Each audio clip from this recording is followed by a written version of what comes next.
Hello, everyone out there in music video land. Welcome to Music Videos Never Died. I'm your host, Doug Klinger. There's a concept in a lot of hip hop lyrics about not having OGs. Freddie Gibbs talks about it on Automatic, Playboi Carti talks about it on Stop Breathing, and A Boggie talks about it on Glory Bridge, just to name a few.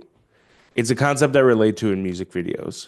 For a while, it felt like anyone that predated me was not on my level.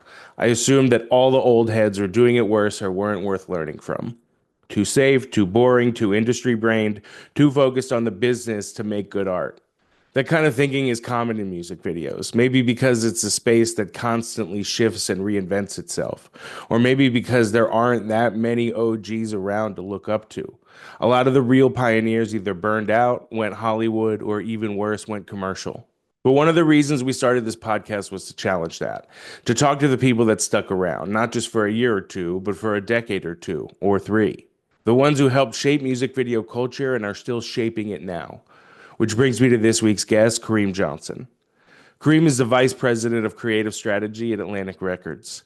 His main responsibility is to commission music videos. That means he oversees the music video process and looks after the label's interests. He's commissioned videos for Wiz Khalifa, Cardi B, Jack Harlow, Kodak Black, Burna Boy, Don Tolver, and dozens more. But what makes Kareem such an essential figure and the perfect guest for this show is that he isn't just another label bureaucrat. He's stuck around, yeah, but he's also stayed sharp and speaks his mind.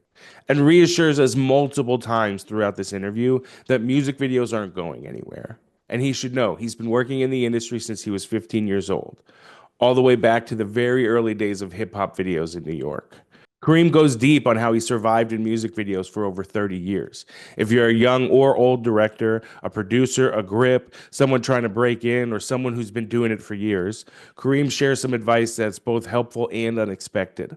A lot of people offer big, sweeping grind mentality statements, but Kareem gives advice rooted in gradual career achievement, community building, and earning your spot. He gives tips on getting attention from a label and then what to do with that attention once you have it. Whether you're inside the industry or just someone who came up loving videos in the MTV or YouTube era, this is a good episode. A wise, thoughtful conversation with someone who shaped most of what we've seen in hip hop videos and beyond since the early 90s. Here's our conversation with Kareem Johnson. Right on, right on, The right on, first question I had for you is really just about you and your background, where you grew up, and how you got into filmmaking to begin with. I grew up in New York City. I'm from the Bronx, and from the Fordham Road section. So to be accurate, I grew up because my father's in the business. Unfortunately, he passed away 6 years ago. He was a gaffer, so I started out as an electrician, doing music videos. I actually started doing films with him first, and that pretty much, was my introduction to filmmaking. My dad, he's been around electric department. He did Spike Lee's movies.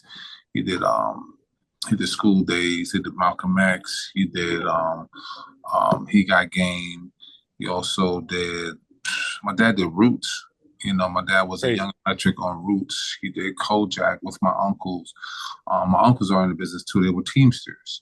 So, those are the guys that drive the trucks, the grip electric camera trucks, things of that nature. So just, driving the trucks in general. So my dad was just a real big in that department. And then when I came up, he was like, listen, when he was 15, 16 years old, he brought me in as an electric. So I did a lot of film, TV shows with him. He had The Night, did that show with him, which was great. We shot that in Covington, Georgia, Conyers in Covington, Georgia. That was really I did that when I was in college, which was 91, that era. But by that time I was going back to New York City, and my dad was, listen, when you go back to New York City, to stay in the business. I have some folks that I can introduce you to in the electric department. And my very first video in New York City was for the Who's the Man soundtrack. And my dad was like, listen, as you're being electric, I want you to start jumping into production. And I started production managing, production coordinating. Um, did a lot of music videos here in New York City. Worked with a lot of different directors as well. And was really one of the the first batch of folks doing the early hip hop music videos here in New York. So that's what that enabled me to just know a lot of different people, a lot of different crews here in the city. So that just pretty much established my Rolodex So in music how video. long were you doing G&E stuff, before you pivoted into production? What was that?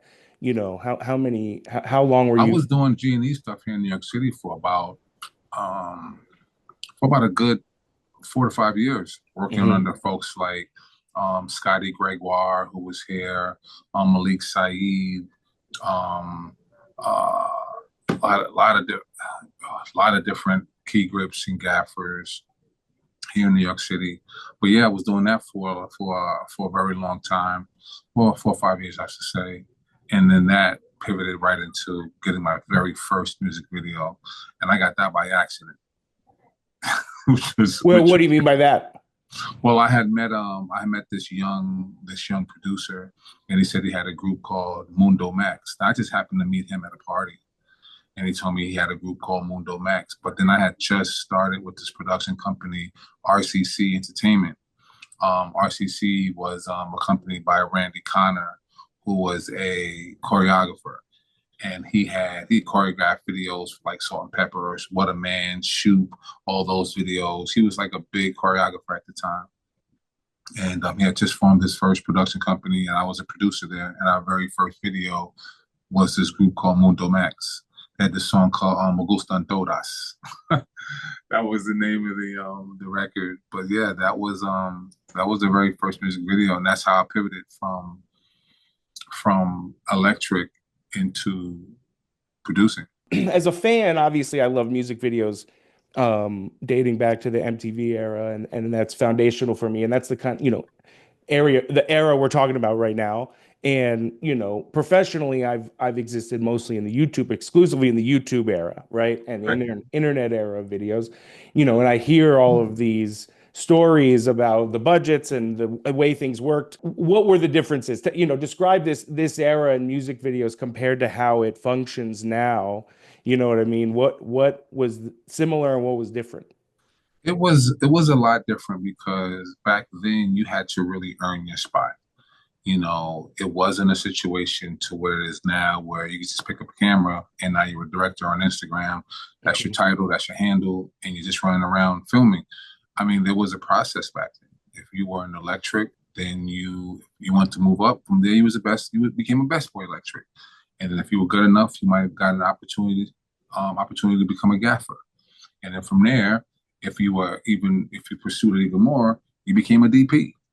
You know, there was a process, and those were the early days of music videos, those budgets that we had when we had directors like Hype Williams or Brian LeVar or Diane Martell, Ralph McDaniels, those video directors, they had budgets, those budgets being, hip hop was new at the time too, especially during that time. So those budgets were definitely had budgets that were over $100,000, Yeah. $200,000, 300.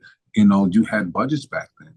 But you also had your moderate budgets as well for those artists that had moderate budgets. I should say, but it was pretty much a process back then, opposed to now where you can just do a video for $1,000, $500, because it all involves the editing, the software that you're using.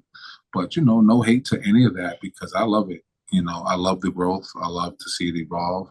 You know, and for me, I just had to pivot myself. Hmm. But we can talk more into that. Yeah, yeah, totally. Well, I'm curious just in your, in your career, like how long then did you spend producing videos before you moved into commissioning videos? I was producing music videos for about 23, 24 years.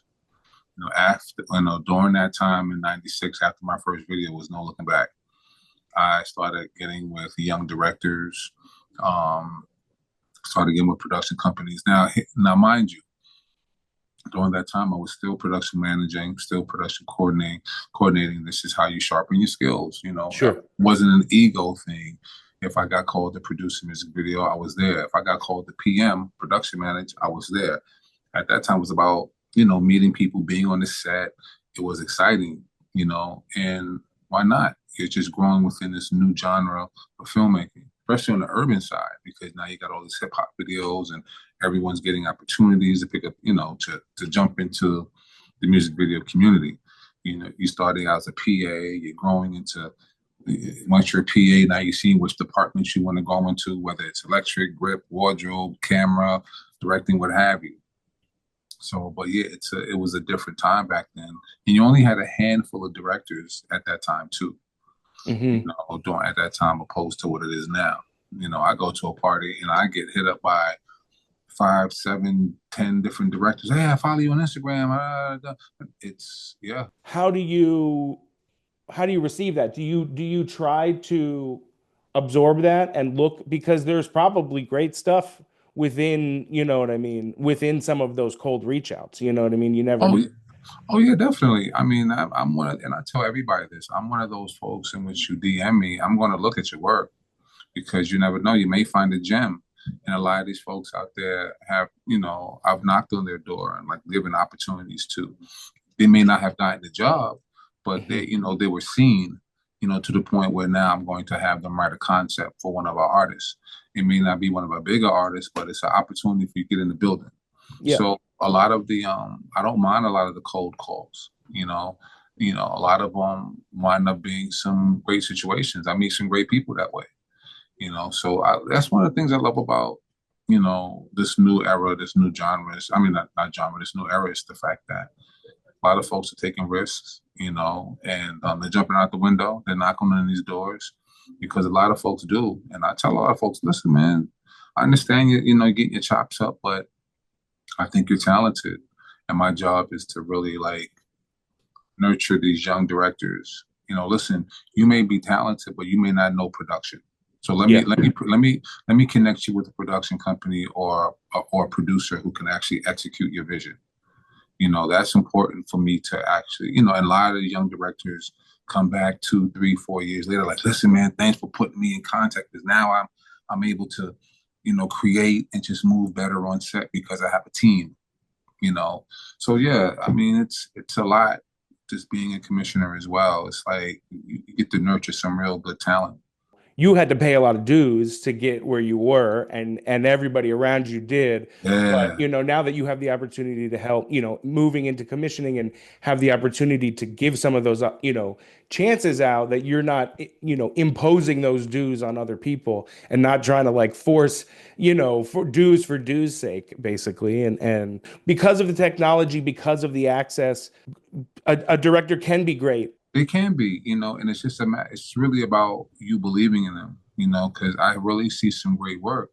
And one of the questions I asked them said, "Well, who's your producer?" "Oh, it was me." "Well, who was your who had it?" "It was me. It was me. It was me." I was like, "Listen, I love that you can do everything, but now when you get into a situation in which you're dealing with a record label, you need a team, So I believe in you enough to say, "Listen, let me connect you with this person who's going to deal with all your paperwork and production, things of that nature."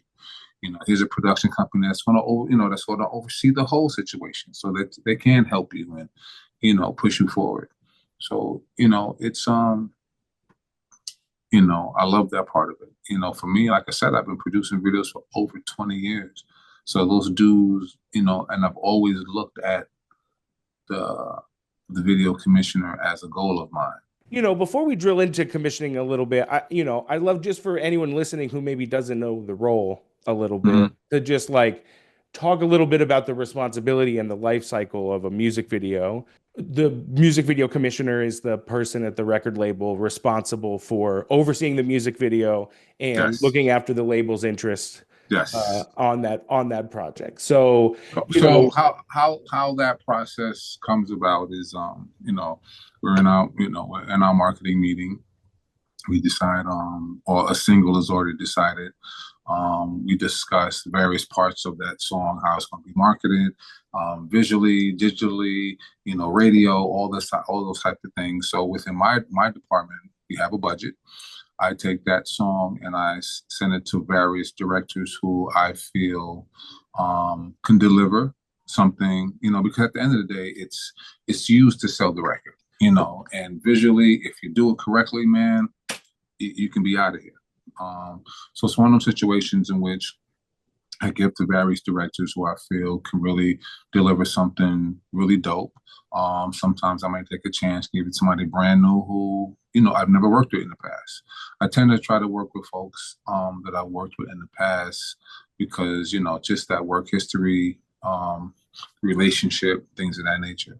But I'm definitely an advocate of new directors, female directors, black, brown directors, just really just building the culture. So from that point on, you know, whoever comes back, I get the content back from the director. We share it with various departments here at the label, mainly artists and management. And they come back with a decision on which one they like. And then from that, I get the pleasure of emailing, texting, or phone calling that director and letting them know, hey, the job is yours.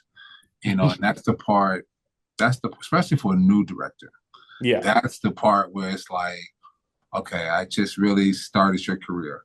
If you play Yeah. this right, you can have a great career, you know. So, and then from there, they might already have a producer. This is where it gets for me. This is when I really become hands-on as a commissioner because I come from music video background.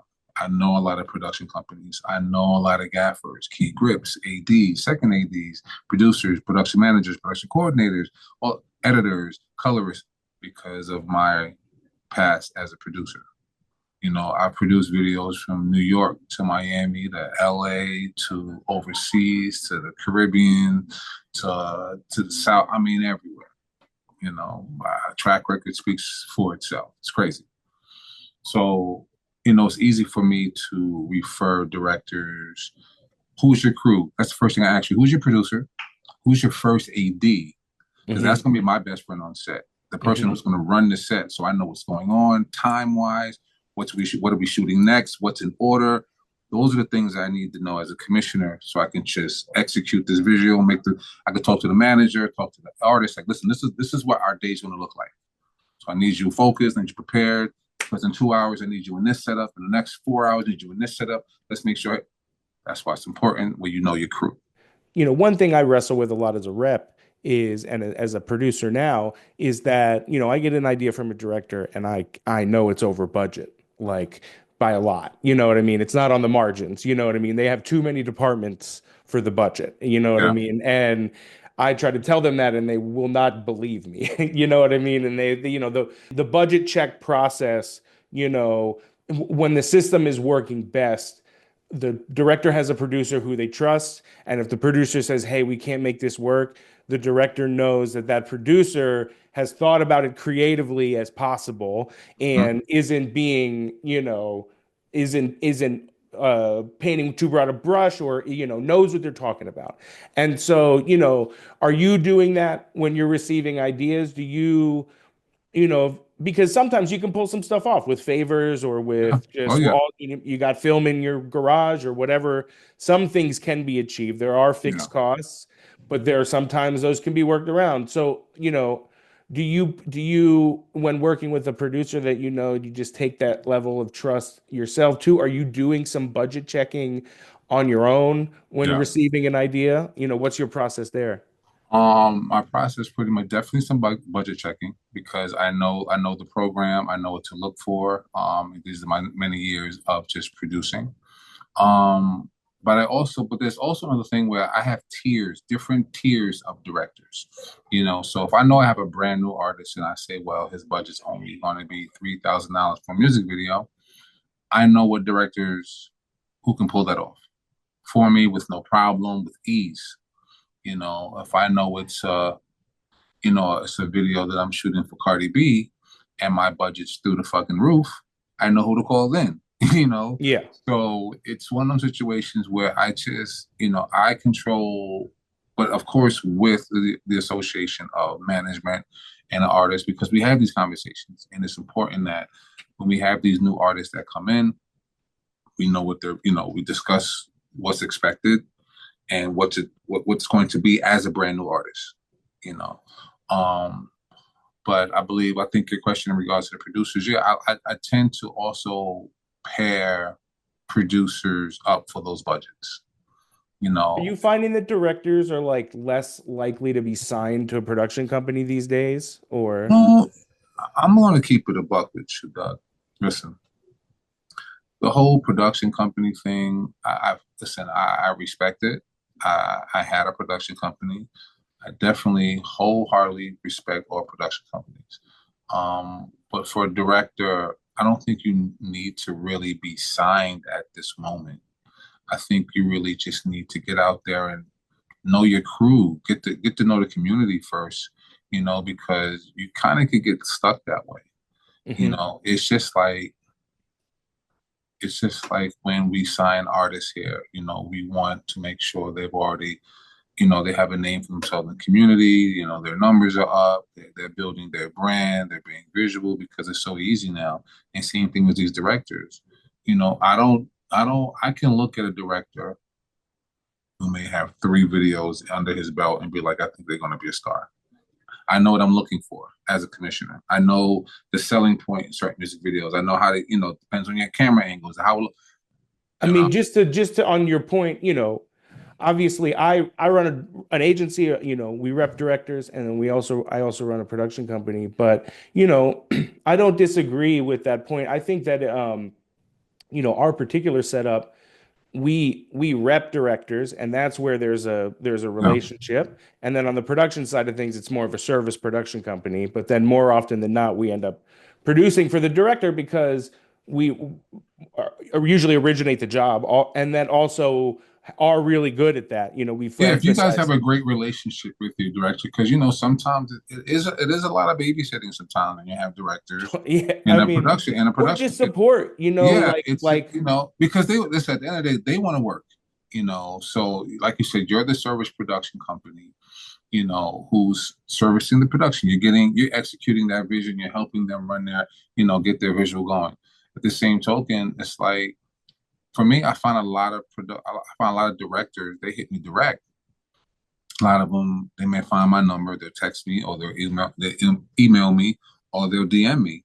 I get a lot of DMs, and I look at their work. And a lot of them are just freelance out here. I mean, back when I was an electric, when you had reps for all these directors, whether you're a DP or a director. Those are big deals. Production designers had reps all the time, and they still do. But it was a big deal back then in yeah, music it's a video. necessity. It was it now it's everybody's so accessible. Yeah, You can, sure. so that's why I don't, like I said, if you have a production company, that's great. I love a production company that has their shit together, Hmm. who has accounts with vendors, who have credit cards, not debit cards, but credit cards. You can put shit on hold. With love a production company, sometimes you may have to float a job. You may have to. I mean, that Yeah, part kind of sucks, but you signed a contract. And for me, and I can contest that, all the production companies that work with me, they know I'll bust my ass to get you guys your money ASAP. Your rap money, everything. Your 75% up front, your 25%, or sometimes I may even break up to 25% because I yeah, know I know what that I know I come from that world. I come from being a producer, working in production companies. I understand that we need that money. Sometimes we can't wait 30, 60 days, yeah, you know? So right. I try to do my best, especially if I have the money, get rid of it. I want to make sure that my community is taken care of in the job because I need my video. I don't want to be fighting with a production company talking about, well, I'm holding your video because I haven't got my last. No, we're not playing that game. We're definitely No, not playing that game. So yeah, with that being said, no, it's important that the production company, I take care of them so I can get the hell I need, and that creates repeat business. That creates repeat business. So, but if having a good production company works, yeah. I don't think and a lot of my friends who I know in this business who are reps, I hate to say it, but I don't mind when the directors hit me direct because I'm that accessible, Yeah. you know. And some of the reps they may come in after the fact, but a lot of directors are just out here just trying to work, and I get it. you know? Yeah, I mean, that's part of what we're trying to look at with this newsletter. I'm working on an article right now that is just like trying to see if there's even a middle class in music videos. There's Mhm. certainly not one on the budget end, right? It's like Yeah, 20K or 100, is basically primarily what we're seeing. 70% of the briefs are one of those two things. And so trying to consider what is actually there in the industry. Can you exist in music videos exclusively? I consider myself a music video lifer, you know what I yeah. mean? I I'm the I same way. I'm the same way. Yeah, I was going to ask you, if you felt like you also were. And I want to know if that, for my own sake, am I fooling myself? Or is there an industry for this and all of the directors that I work with? And what am I selling them on? You know what I mean? Am I selling them Yeah, on a hobby, or am I selling them on a job, on a career that they can have, and if that's out there? And so, I mean, I do think the world is changing. When I got into repping, it did feel a lot more. Directors had a production company, the reps repped those full production companies, and but like Instagram wasn't really what it was now, and you couldn't like access the directors, or you needed you yeah. know, some support in finding those people. And so, just in raw numbers, are you seeing a difference in the number of music videos being made? Like, is that gradually declining? Is that staying flat? What is your feeling about just like that side of things? I think music videos, they're not, first of all, they're not going anywhere. I keep hearing the conversation about declining and all that, and I hear it. I see music videos every day. Yeah. I see brand new videos every day now. My day doesn't consist of the all day watching videos, but I can see at least a good 5 to 10 new music videos per day. Especially wherever I'm at, wherever I'm looking at. So it's fine by me. They may not have come out that same day, but they're brand new music videos that I've never seen, and I'm fine with that. I don't see it being an issue. Yes, the budgets do suck. We all know that, but there's also ways to get around, work around that, whether it's with social media and things of that nature. I know that there's payment in regards to doing all that type of stuff. But if you love music videos, man, keep shooting. Now, listen, I'm not going to sit here and say you could really make a hell of a living off of it. I know if I was producing right now, I'd probably be. It wouldn't be as glamorous as it is right now for me being on the other side. I made that conscious choice because I wanted to be a commissioner. I knew there was because I come from that school of steps. Yeah. You know, I was an electric, then I got into coordinating, production managing, producing, and AD, and the second AD, and I went into, after producing was, okay, you can be an executive producer, you can have your own production company, or do you want to be a commissioner? I always wanted to work at a record label. I always wanted to work at Def Jam. I saw that as the label I wanted to work for, but commissioning was always a department. Music videos was always something that I loved. So I took it upon myself to, create those steps for me, and I know it sucks out there. Trust me. I know because I get the phone calls from friends who's been in the business for 30 years who are still gaffers and grips and there's no work out here. There's no that. I get it, and I try my best sometimes, even if I know there's a director who's your gaffer. Hmm. My friend's a gaffer. He may need to, I try to help out as much as I can. Who's your Yeah. key grip? Well, one of my best friends, he's a key grip. He's one of the top key grips in the city. Ross Smith, call him. Boom. It's one of them situations too. So it's not. I'm just not helping out the directors. I'm helping out all the other folks within our community.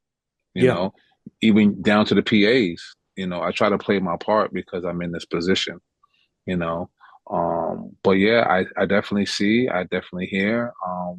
Here at the label, we try to do as many music videos as we can per artist. But now we're in an era where a lot of artists are now wanting to do short form content. We may not shoot a whole video. We may want to shoot just the one verse, and that's just going to live 60 seconds. That's it. So it's definitely changing and you just have to adapt because And it you're was you're seeing the artists wanting that. oh yeah. I mean, because you have to understand these are young artists that are growing up on Instagram too. Hmm. So they're mimicking what they see with other artists, so they're coming into the fold with with a videographer, not a director, but a videographer who's cutting vlogs and 30-second reels and visualizers and all that type of stuff. Yeah. Because everyone understands the short attention span. So now, and that's why the songs are so short. You know, so you have one verse. Yeah, it's a Drake and so and so record. Okay, well, Drake only has one verse. Yeah. So Right. it's like, Right. yeah, man. So it's really about a lot of adapting with a lot of directors. Like if you see what's going on, you have to change with it. Trust me, I understand you want to be a traditional director. I get it, but you also have to, you can do that and also do visualizers and short form content, so you can stay relevant. I mean, and that 52 years. stuff is feeling less Yeah, and less like throw in that other stuff, yeah, and it has creativity behind it. And I also think directors are resisting it less also and have a concept for it and are seeing it as an opportunity to world build and to storytell. And they're yeah. on these platforms too, you know what I mean? And they have that visual language too. So yeah, I mean, I think the smart directors are adapting to that stuff and You are have to, open. man, because you never know as you're sitting there doing that visualizer for that artist, and you may not think it's something. That same artist will turn around and say, "Hey, can you write a treatment for this song we're shooting a video that we're doing this visualizer for? Yeah, I actually have to shoot a music video to it. Are you interested?" You never know. totally. You never fucking know. So it's important where it's like, man, take these steps. It's not going to be given to you. Like sometimes you're going to have to do a visualizer or two to get noticed, or just be in the door, or to have an account at the record label, be a vendor. Those are the type of things. If you want to be in it, it's this is part of the business part of it. Yeah. The creative, being a creative is one thing. That's great. Love you for that. But you also got to know how to be on the business side too, and how to knock on those doors and which doors and who to email and who to text and who to DM. Things of that nature, man. You got to Yeah. play the game, unfortunately. Yeah. But like I always say, if you're good to the business, it'll be good to you. I honestly believe that. And do you feel as in the commissioner role that you have, I've heard other commissioners, complain that, there's this baked in videographer that the artist already wants to have direct the video. So they're no longer called upon to bring directors in, or there's a creative director in the mix now that wasn't there before. And that person is getting, absorbing some of the responsibilities of the commissioner. Have you Yeah. feel like you've been able to maintain your creative input and the responsibilities and throughout a lot of these shifts? Oh yeah, and that's fine. I don't. That doesn't bother me at all because that's just one. That's one of 19 other artists that I'm working with. Yeah. It doesn't really bother me at all. And be honest with you, that sometimes that helps me out Right. because if I'm Totally. actually in the middle of 7 different projects and this one artist has their shit all together, they know what they want. It's all within budget. Management, artist, label, we're all on the same page. Boom. I have no problems with that whatsoever. I don't look at that as I'm not doing my job. Now I have to oversee. I have to still oversee it. Yeah. I have to make sure we're still within budget. I have to make sure it makes sense logically for everyone involved. Logistically, all that, everything. So that's still part of my job. Oh wow, I didn't pick the director. Okay, that's fine. The next Yeah. video I can do that. So it's cool. The creative director may just be on for this particular single. Who Yeah, or who knows? knows, So or not even make it so through the end, exactly. So it's not. I mean, it's fine. I mean, I look at it this way. As a commissioner, I'm happy that I still have a job because Sure. I've been here through the cuts, and a lot of my folks are gone. But at the same token, I'm happy that I'm here, and I don't have no problems. Working with anybody else. We're all a team here because it's not just me anyway. Yeah. It's a whole bunch of us involved behind the scenes, behind this music video. It's just not me. It's digital. It's marketing. It's radio. It's international. It's art department. It's a lot of folks involved. So oh yeah. So you mentioned that when you were getting into commissioning, always wanted to work at Def Jam. You don't work at Def Jam. You work at Atlantic. Well, how did that end up? Well, yeah. I mean, just as a young hip hop, Yeah, it's no, I understand Def the Jam was lineage the and yeah, yeah. yeah, yeah, But for no, sure. But but like just but the crazy thing was at Atlantic. Now, mind you, I've been in Atlantic Records for about 4 years now. Um, But I've been producing music videos for Atlantic Records for about now I've been here for 4 years. Let's say the first video, yeah, about 24 years ago was my first video for Atlantic Records for this artist named they had is a rap group out of New Jersey called the Artifacts. Hmm. Um, one of them was related to Redman. It's the cousin of Redman. But this was the Artifacts' first album. This was their second single, and we shot it in New Jersey. So I was an electric on that video, and and so as time went on, I started producing for a lot of different artists here at Atlantic. Sorry, at Atlantic. And a lot of those folks I met on set as a producer. So when I would produce for certain artists out in Atlantic, when I came to Atlantic, folks were like, "Oh, well, you're with us now. Why don't you work with me? I want you to commission this artist," because they knew my history from being a producer. So the transition was kind of easy, but how did I get to Atlantic, you say? I got to Atlantic because I was freelance producing. I mean, freelance commissioning. I'm sorry, Right. freelance commissioning. Um, and I started freelance commissioning for Wiz Khalifa because I had produced all of Wiz's first video. I did Black and Yellow. I did his first. I did 90%, 85, 90% of all his music videos, whether in a producing mode or a commissioner role. Um, so that led me to do videos for Kodak Black, PNB Rock, um, Juicy Fruit. Um, who else did I have? Um, I had Cardi B, doing that video. I like it. I did all her videos. So having that roster of artists as a freelance commissioner led me to saying, "Hey, there's a position inside the building, office, all that good stuff, desk, Yeah. chair, phone, Right. computer, sure." Everything we see And in your background. yeah, Yeah. pretty much. Yeah. Yeah. I'm Yeah. actually in my office, which is Yeah. crazy. Right. Right. Right.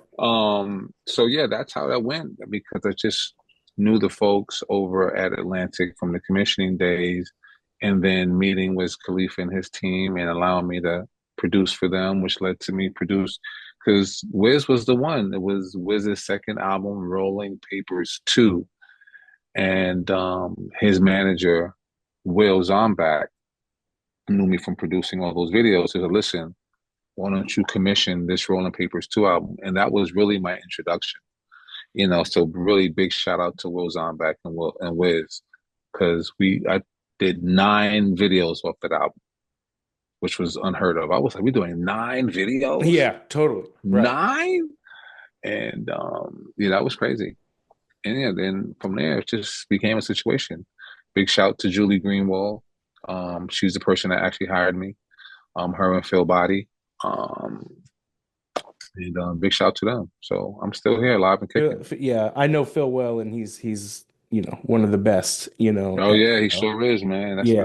That's our guy right there. Yeah, for sure. Forever. It just really, was when I started repping, to and coming from IMDb and Vimeo, he really made me feel, he would respond to your emails, you know what I mean, and just make, Oh yeah.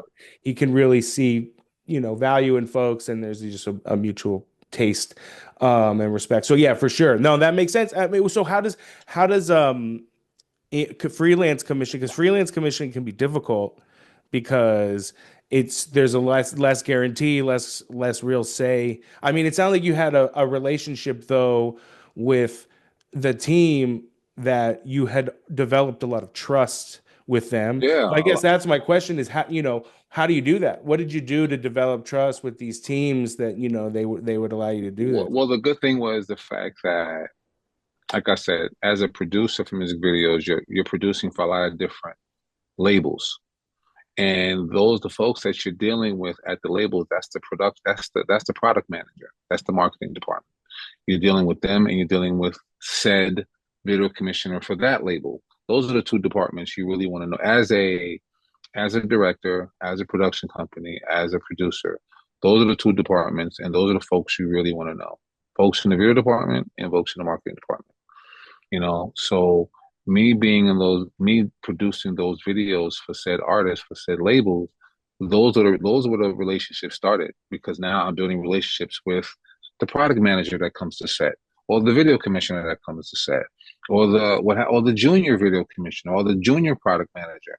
So now, me coming to the record label, those same product managers that are still at the label, oh, Kareem works for us now. Yeah.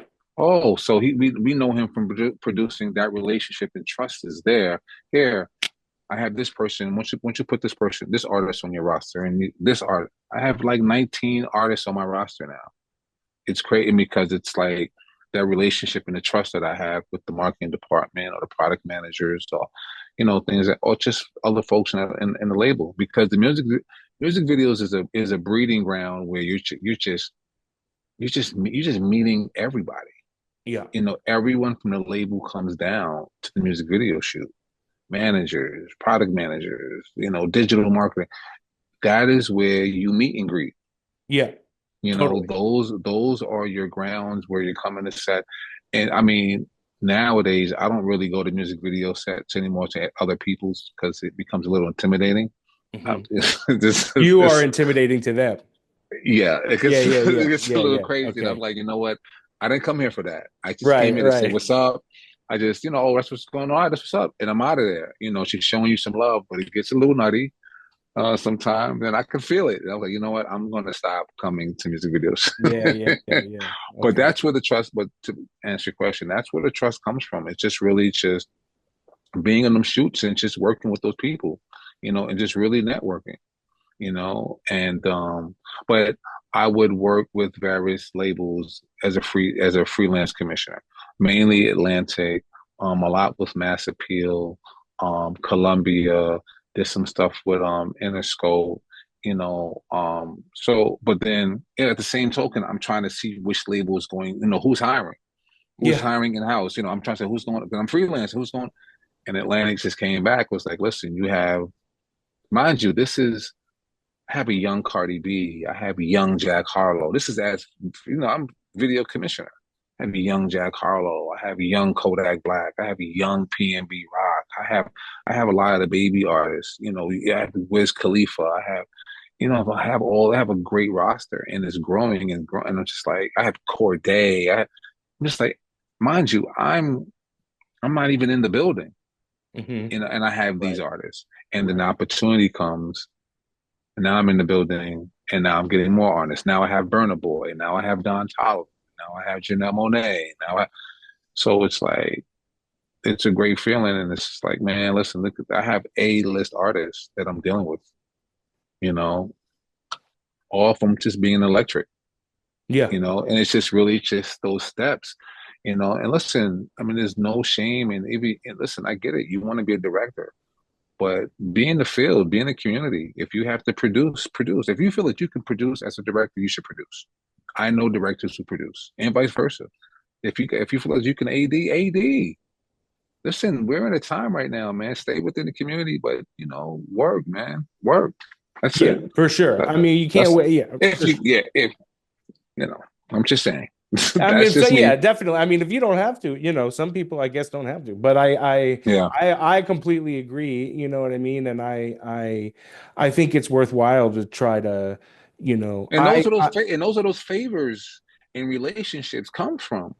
That's where that comes from. Because, like I said earlier, I would first AD, but I would get a call. Kareem, are you available to second AD? Sure, no problem. What's the rate? right, What time? I'll be there.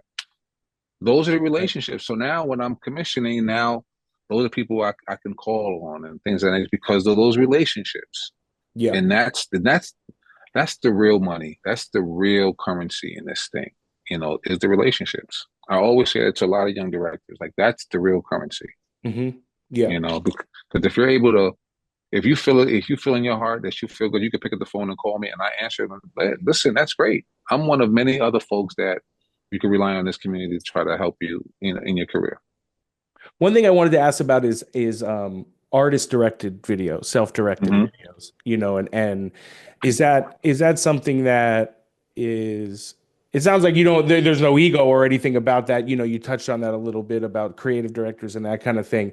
But just in terms of a practical matter, not every musician is cut out to be a director. You know what I Yeah. mean? Is that something you ever is that something if that comes up that you're trying to size up, or is that where your producer background is able to kind of click in and Oh you yeah. let them do their thing creatively, you know how to support it, you know Oh the yeah. lighting is dialed in, Oh yeah.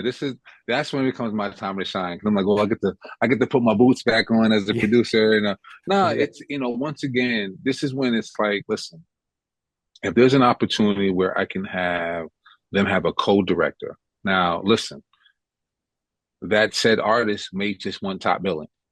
That's Yeah. it. Your name may not be on this, but hey, you're here. You're calling a shot a little bit. You're getting the check. There's an opportunity. Once again, it's relationships. Hey, look at it that way. But if not, this is when I just tap into my community. I surround said artists with great people and a great AD that they can definitely communicate with, who's going to help them really bring their vision to life. A good DP, an editor. I want to make sure, I got to make sure the personalities are on the same page. Because that's key. For sure. I don't want my artists bumping heads with the fucking DP, and now I'm not getting good shots. Yeah. Or they're yelling at the AC. Now my shit is soft. It's not sharp. It's still. And listen, oh, by the way, guys, hire some really great ACs out there, man. And don't piss the ACs off, man, because they'll make your shit fucking soft, and you'll be pissing the Yeah. editing room like, why is my shit not? Yeah, don't piss them off. Anyway, And it's easy to, um, all you got to do is put like one drink on their cart and it's a wrap. You know what I it's a mean? And wrap. so you gotta, Yeah, they are but people you want on your side for sure.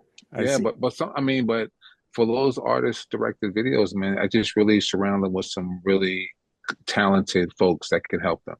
You know, um, so it doesn't bother me. Listen, this is the artist. This is his song. This is his or her song. They have a Yeah. vision. They feel that they can execute it.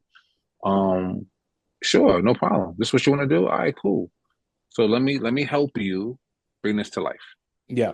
And sometimes for me as a commissioner, that just makes me and that artist closer. Yeah. For So it sure. helps me out, and then they trust me more because now it's exactly what I wanted. I'm like, oh, that's a reward for me. So now I can put any director in front of them, like this person would be great for your next video or what have you. So it balances itself out, if you look at it from that point of view, you Yeah. know. Yeah. So it could be a fun thing, man. I mean, I understand. Oh, why did they direct the video? You never know. They could have had somebody co-direct. They just their name's not on there. So Yeah, trust right, me, right. The goal of a music video is not the number one goal of a music video is not to create a job for a director. That is a Yeah. potentially good byproduct of it, but the goal of the music video is to promote the music, to promote the song, and to promote the artist, and to do so successfully. Like sometimes the artist doesn't need to communicate to an additional person to get it done. And there are some musicians that are just as good of directors as they are Oh musicians. yeah, You know what I mean? And definitely, so definitely. you see it. So, um, yeah, and I kind of like. I mean, I do think not every commissioner has the level of like production know-how, that you And have. that's the So, thing. See, that was always the thing with me being a commissioner. Now, and once again, I love my peers. I love the department. I love just the whole thing of being a video commissioner. I just felt like for me personally, video the best video commissioners to me, and that's just my personal opinion, you guys. I love all you guys. No names, no none of that stuff. Me personally, the best ones were the ones that were in the field, that were in the trenches, the ones that actually came up in production, that knows the crews, knows the budgets, knows equipment, knows how to secure locations so that you can step in. And, in a sense, you are producing in a sense. If, I just, at the end of the day, I want to make sure my video is correct. So yeah, me having that know-how, I'm going to step in and add my 2 cents because I need to make sure that I'm bringing the label a great video. We spent the money needed to execute it. So yeah, that's important. That's very, very important to me that you came from a producing background as a commissioner, but there are a lot of great commissioners that I do know that haven't come from that background Sure. that just have common sense. Yeah. They know how to run a set, and just by them, and they learn, it was a training ground for them, but yeah, I think those are the best commissioners to me. That's just my 2 cents. Um, My 2 cents. yeah, yeah. I mean, their value, your 2 cents is valuable here. That's for sure. No doubt. Uh, I noticed on your Instagram that your pinned post is you with a VMA with the Moon Man, and Yes. I'm working on a blog post right now of the like a tier list of all of the festivals and award shows that celebrate music videos, and there aren't Okay. a lot of great ones, and I think I agree with your take, in the post that, very few are at the level of the MTV VMA. What is it about the VMAs to you that is, makes them kind of singular? I mean, that's pretty much the home of the music video. Besides Ralph McDaniels, Video Music Box, that's what I grew up, me personally, that's what I grew up on. I used to run home every day from high school, that ninth to 12th grade year, just run home to watch Channel 31, Ralph McDaniels, Video Music Box. That was it. They played all the rap, hip hop, R&B, rock music videos, all that shit. It was great. And that was pretty much that's how I developed my encyclopedia, my file cabinet of music videos. Um, but MTV came along, and of course, they made it a little bit more global. And then they established the award show, that was just dedicated to all music videos. So, as someone that just loved music videos, that was something I was always attracted to. High school, college, as an adult, just watching it every year and just hoping one day, one fucking day, like, I can actually go. What are the Yeah. chances of, what's the chances of, what are the chances of doing a music video that's nominated? Okay, boom. Okay, now you go. That's one thing. The second thing is actually going and you did a video that's nominated. That's a whole nother. But to go and to see your video nominated and then win, that was crazy. And I'm sitting In there like a and I'm legit, sitting, legit categories too, right? Like I've had videos win in yeah. best video with a social message, and it was, we were proud, but Hmm. that's not a top category. I think every video won that year from that category, so it doesn't even count. So Yeah. it was like, hip hop, best hip hop video, it's The a Cardi B money, man, listen, granted, it may not have been the best hip hop record, but we're talking about video here. yeah, Visually, we shot that video 2 days in LA, one day in New York. The girl had 9 changes, 9 wardrobe changes. We fucking killed that video. I still love this video to this day. And I've done all her videos, even hmm though Press is probably my personal favorite. Press videos, out of all the videos we've done, I think Press is my favorite. But Money, getting the VMA, it was great. Visually, it looked great. Um, I mean, we killed that video. That's all I. That's yeah. I mean, it no, was you did, great. you did. They MTV got it right, Yeah, and and I so. wasn't. It was perfect timing, man. And after that, jumping into WAP with her and Meg, that got nominated. And then the next video we did Up. That got BET Video Award. They got video. They got Video of the Year. Um, so that was even crazy for BET. I was just like, oh, geez, this is nuts. So, but at VMA though, that was no disrespect to any of the other award shows, but that VMA, No, I mean, I am. and I'm sure they feel the same way. This is MTV. This was the network, especially Yeah, when it came to music videos. So it's one of them things where you aspire to actually go, hopefully get nominated, fuck around and win. yeah. So that was great. That was a great feeling. Um, and that was still my company overseeing, which made it even crazier, you know. Right, So right, crazy. right. I'm curious. I have like a list of some of the other awards. And I'm curious. You know, you could just give me a yes or no if you fuck with them. UK MVAs. Yeah, definitely. They actually reached out to me, so yeah, I definitely rock with that. Yeah. The Grammys. Yeah, um, yeah, I love that they have that they have that a category for music videos, so that works. You know, I'm reaching. I'm hoping to get there. You know, Yeah, yeah. I being mean, there is it's good, but prestige, questionable curation, I think, but it's yeah, definitely like, who wouldn't want I'll that? take it. It's all good. I'm not mad Uh, at that category. BET Awards. Yes, love BET Awards. That's automatic. Definitely, they're Yeah. it's neck and neck with MTV. You know, so Yeah, trust yeah, BET for all sure. day. What about like South by Southwest? Oh yeah, I love it. But listen, I love anything that gives a genre like some type of a. It's like a what's the word I'm looking for? It's subgenre, independent. I love that. You know, I Yeah. love South by Southwest. Now, fun fact, never gone, but definitely sub. Love the posts, love the videos, love the photos I've seen, love the stories I've been told. But I've never gone. But it looked cool out there in Austin, Texas, I believe. Yeah. It's surprising Um, that you haven't gone because you like tour with artists and stuff, right? Weren't you just See, here's around? my thing. I'm not a real big outside crowd Okay, person. that's There's certain fair. things that I'll go to, certain things, but I'm not the every year like I could never do Coachella. Yeah. I mean, it looks fun as I'm looking on Instagram or watching on Yeah. television. It looks cool, but to be there, I'm like, nah, I'm not gonna kick around dust all day. I'm not doing that. No. I'm cool and all. I can watch it from afar.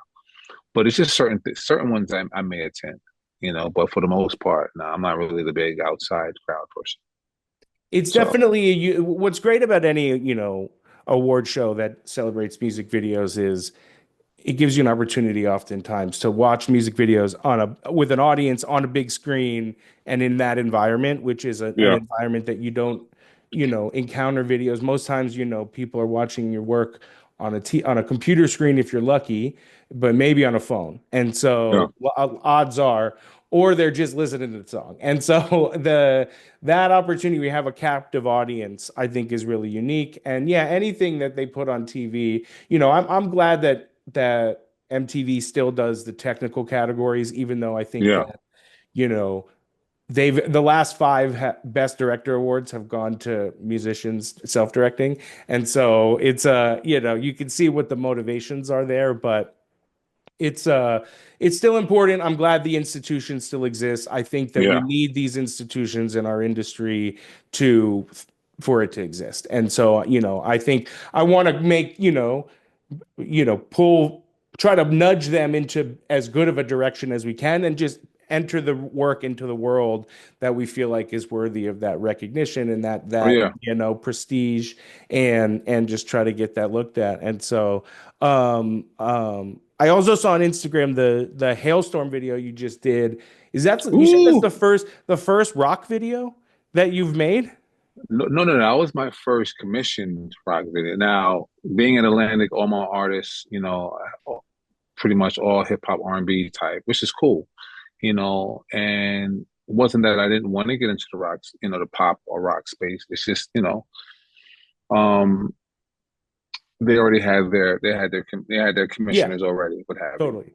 So when the opportunity came about getting with Hailstorm, I said, "Oh hell yeah!" And I got a chance to get with management. It was a great day because they came to the office and I went to go meet the group. So I'm thinking I'm just meeting the members or what have you. Nothing crazy. So I open up the conference room door and it's like 20 people in it. And Oh, they're all eyes on me. I'm just like, wow. And I just walked around, introduced myself to every single, hey, how you doing, Kareem Johnson? How you doing, Kareem Johnson? How you doing? The band was right there, and I just told them to listen, man. I watched you guys' previous videos. I heard some songs. Definitely wanted to bring a fresh new look to to your visuals and things of that nature. I know it's going to be a growth process. And I really want to give you guys more or less, a young feel, especially on the post production side. We could keep, we could still keep the rock element, but at least on the editing side, I want to at least, you know, give you more of a younger edit type of situation. They loved it, kicked it off. We shot two videos. First video with DJ. I mean, both videos by DJ Bronner came out great. Everest and Darkness Always Wins. Um, and the band was great, man. The band was, listen, I walk in, it was great. Everybody's on time. The band is professional. There was no issues. There's no ego, none of that bullshit. Not to say I don't deal with that on the urban side, which I definitely do. But on the rock side, it was just like kind of a, you know, breath of fresh air a little bit. Yeah. I got a chance to just deal with just everything running smoothly, you know. And once again, no shade to the other videos, no No, I shade mean, to any of that, I worry you when, know. folks can, I think that hip hop videos, I mean, I grew up on hip hop. It comes with an attitude. I mean, it's listen, and that's not a bad thing. It's just what it is, and it's not a bad thing. And that's something that I've it makes me personally, it makes you tough. It's like a training ground because when you're in a situation where things aren't as, doesn't really have the quote unquote attitude, you get a chance to just like, okay, you could actually not say do your job, but things are just smoother, you know. But the band was great, man. Band was DJ's great to also work with. great. He's DJ is somebody, great. I've yeah, seen his work prior. perfect He killed choice. it. Yeah, man. But I've worked on other rock videos as like an electric early on with my dad. You Yeah, know, well, that makes sense. Right, yeah, of course. yeah, as electric doing that. But this was my first commissioned. Um, and I've done some other videos that I produced on like some new wave. I did some new wave videos. Um, but first commission here at Atlantic, it's fucking great. It's fucking great. You And know. what's up like, the artists that you're working with now, those are the artists, are they also your like the musicians that you like the best, and that is the kind of like type of music that you listen to in your free time? Um, yeah, actually I do. Like someone like Jack Harlow, who I love. Like I remember, I got introduced to Jack Harlow by Swiss Beats and Alicia Keys on Instagram, and they were playing him in the studio. And this is 2018, and did my research. Come to find out, he's with DJ Drama. I texted DJ Drama. I said, "Hey, who's his product manager?" That's you by knowing that's you haven't. Who's his product manager? Pointed me in the director of Ali B. Oh, I know Ali. Called Ali. Ali, who has Jack Harlow. Mind you, I'm free, freelance commissioning. Me and Ali are already working together because we had an artist together, Ivy J, and we also had A Boogie. So when she had Jack Harlow, I'm like, oh, who's this commissioner? She's like, you want Jack Harlow? I was like, he's gonna be a star. He's gonna be a star. I heard something. I heard the album. I want in. She said, I bet you're in. That simple. It was that quick, that easy. The crazy thing about that was I started my company overseeing the very first video for my company was Jack Harlow's video off that same album that I heard off of that Swiss Beats and Alicia Keys were playing. It Right. happened that fast, that quick. And I've been with Jack ever since. Um, I love Jack's music. Who else I listen to? Janelle Monáe, Burna Boy, Don Tolliver is pretty much one of my favorite artists that I have on my roster. I Hmm. love Don. A Boogie, Corday, the new girl Georgiana. I love Georgiana as well. I spend a lot of time with the music. We have a new art. Not a new artist, but yeah, Georgiana. No, no, yeah, that's all the artists I pretty much listen to. Yeah. I mean, listen, you're on Spotify, you're on Apple, you're on whatever. You have You know what it is. You're Yeah, everywhere. yeah, for You sure. have I all mean, genres. Friday at night, 9 p.m. Pacific or whatever, when all the new stuff is now up there, that's every Friday night for me, right? I And don't then even do. also, You know what? And that's great. I don't even do the new stuff. I don't even listen to like when thing because I just feel like you. You said Friday at 10 or Friday at 9 when new yeah, well, stuff drops. that midnight or Yeah, Thursday, that's Thursday at 9 p.m., whatever it is, yeah. When everything comes out, it's like it's not a surprise to me anymore because sure. regardless of the fact it's going to be out, it's going to be at my disposal anytime I want at this Yeah. point. So it's not nothing is a shock value to me anymore. I love when I premiere my videos. Like today, we Hmm. premiered a video. One of the artists, he has his name is Nems featuring Lotto. The name of the song is called Art. Love the song, love the video. We shot it in Atlanta. Video came out today. I'm happy. I'm just like, great. I love that. I love that feeling. And then Yeah. next thing the comments and the views are up, and you're like, okay, you did a good job. People are like commenting, oh, the videos come out dope. Oh, you're in my neighborhood. And that's the thing I love about this era is the fact I get a chance to read comments in real time. Yeah.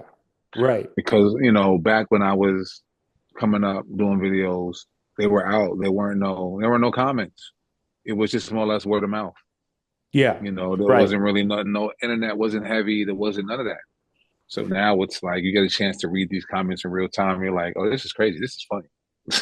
And I it's, love it. the people, YouTube comments in general across YouTube are probably generally negative. But I think that, Yeah, fandoms have gotten pretty positive now. It's a lot of praise and yeah. stuff too. And I love when people are always just like commenting how great they think the artist looks or how cool they look or whatever. But it's great when they pick up on stuff that is, an idea, something Yeah. that's in the video and that, an effect or a moment or something that, you saw the work go into, Oh yeah. and that specific thing is responded to. I mean, it is, it's the dopamine that keeps one of the, pieces of dopamine that keeps me in videos. You know what I mean? Oh Is yeah. that part of it too? Is just the freshness of it all. The art you are making is about that moment. You're not spending 2 years making a movie or whatever. You know what I mean? You're creating something for right now that speaks to right now, and so the immediacy of it all is part of all of it. And so no, I think that, and that's why too. It's like, yeah, when we get a brief in and someone's like, hey, we want to shoot in 6 days. My head of Oh production shit. doesn't like it, but Hold on 1 second. yeah, Hold for on sure. 1 second. I'm sorry. No, no, no, for sure. Yo, yo. I'm in the middle of a call, but I'm gonna call you right back. All right, cool.